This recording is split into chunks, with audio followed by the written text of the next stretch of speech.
Hello students, welcome to railway and police আড্ডা 24/7 Bengali. আড্ডা 24/7 Bangla railway and পুলিশের official YouTube চ্যানেলে তোমাদের সকলকে স্বাগত জানাই। আশা করি সকলে ভালো আছে এবং সুস্থ আছে। সকলকে জয় গুরুদেব, জয় বড়মা।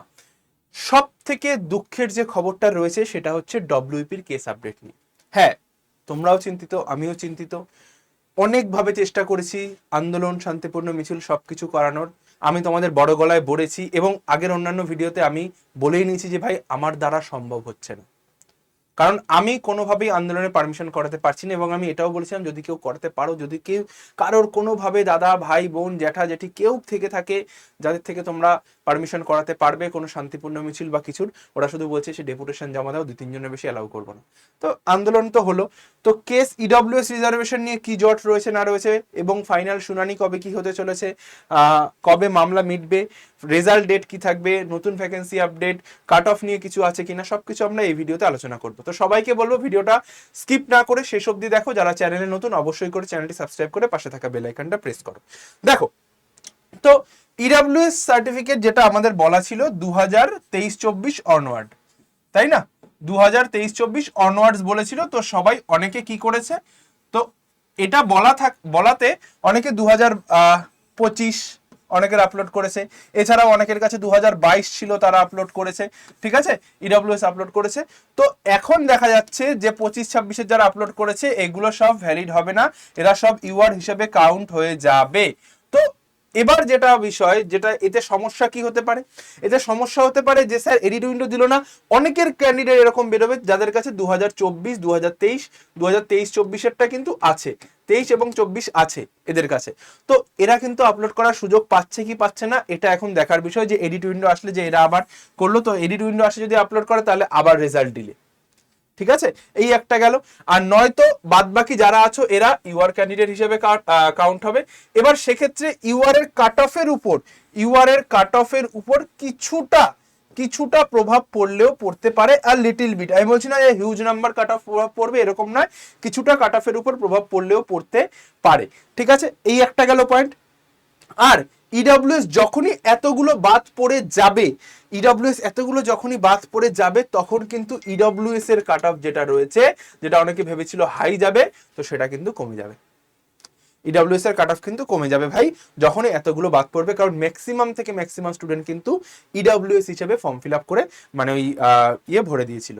তো এডিট উইন্ডো না আসলে যদি এরা দেখাতে না পারে তাহলে কিন্তু গেল। ক্লিয়ার? সিভিক রিজার্ভেশন 15% যেটা ছিল, এইটা কিন্তু এই হরাইজন্টাল রিজার্ভেশনটা কিন্তু পূরণ হয়নি, যেটা নিয়ে মাননীয় অমৃতা সিনহা কিন্তু বলেছেন।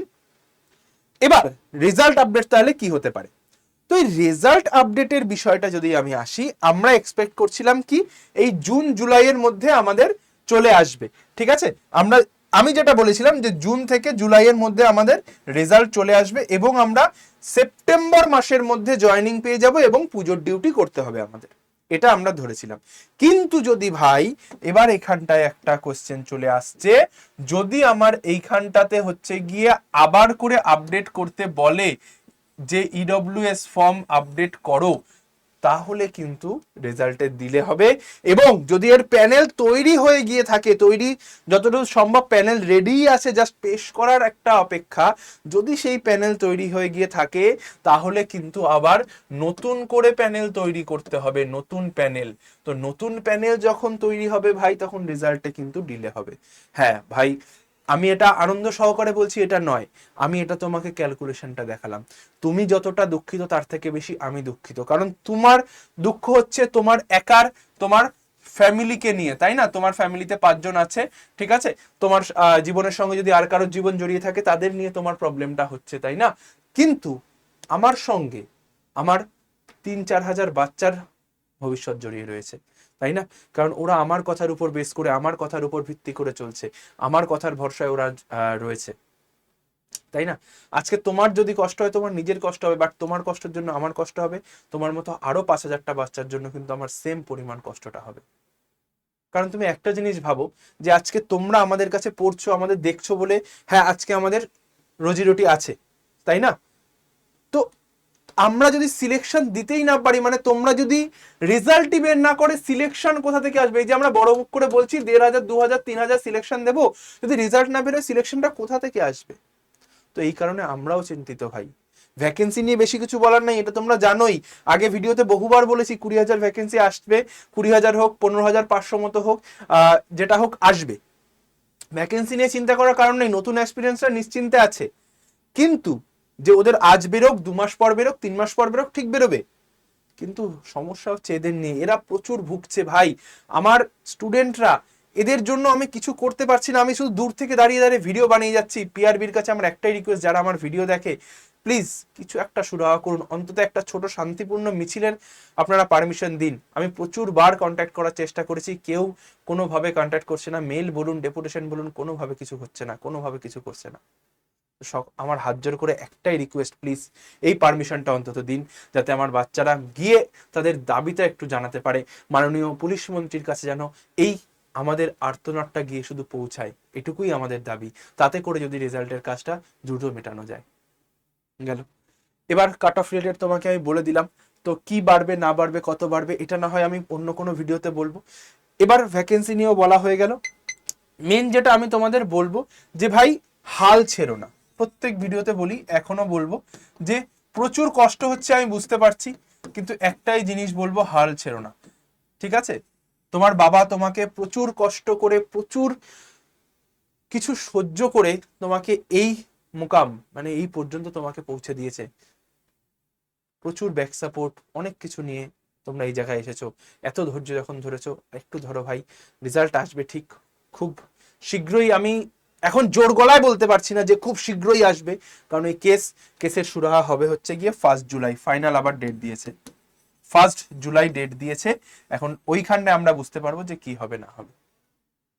ঠিক আছে, আজকে আমি ভিডিওটা বানাচ্ছি 24 জুন, 1 জুলাই আবার ডেট দিয়েছে। চলো, আর কিছু বলার নেই। সমস্ত আপডেট, ইডব্লিউএস রিজার্ভেশন কি আছে না আছে, কি উঠলো না উঠলো, সিভিকটা বলে দিলাম। রেজাল্ট আপডেট, ভ্যাকেন্সি তো 20,000 তোমরা জানোই।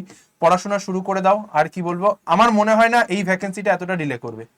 আমার মনে হয় না এই ভ্যাকেন্সিটা এতটা ডিলে করবে, কারণ ওদের রেজাল্ট প্রায় কাছাকাছি আসবে, এদের নোটিফিকেশনও বার করে দেবে। এই ভ্যাকেন্সিটা মনে হয় না ডিলে হবে, কারণ সঠিকভাবে, সঠিক পদ্ধতি, সঠিক নিয়ম মেনে এই ভ্যাকেন্সিটা হতে চলেছে, এই রিক্রুটমেন্টটা হতে চলেছে। তো যারা এখনো গ্রুপ জয়েন করনি, এই নাম্বারে পাঠিয়ে, হোয়াটসঅ্যাপে হাই পাঠিয়ে WPKP এবং টেলিগ্রামের গ্রুপটায় জয়েন করে যাও। আর কেপি প্রিলিমসের রেজাল্টও আটকে রয়েছে সেম কারণের জন্য। ঠিক আছে, আমার যতদূর ধারণা কেপি প্রিলিমসের অ্যান্সার কি হয়তো খুব শীঘ্রই আসবে। তো সবাই তৈরি থাকো ভাই, মাঠ করা ছেড়ো না, শারীরিক সুস্থতার মাধ্যমে থাকো, এবং প্রত্যেকটা সময় নিজেকে এটা মনে করাও যে হ্যাঁ আমি পারবো। আজ সময়টা খারাপ রয়েছে, কাল ঠিক ভালো হয়ে যাবে, এই জিনিসটা ভাবাও। আর বেশি কিছু বলতে চাইছি না। দেখা হচ্ছে আমার রেগুলার ক্লাস ঠিক সন্ধ্যে 6টায়। জয় গুরুদেব, জয় বড়মা। ভালো থেকো, সুস্থ থেকো, আর যুদ্ধে থেকো। আন্দোলনের পারমিশন করানোর চেষ্টা করছি, যদি তোমরা পারো অবশ্যই করে দেখো, আমার সঙ্গে কন্ট্যাক্ট করো, এটাই হচ্ছে আমার নাম্বার। ঠিক আছে, টাটা।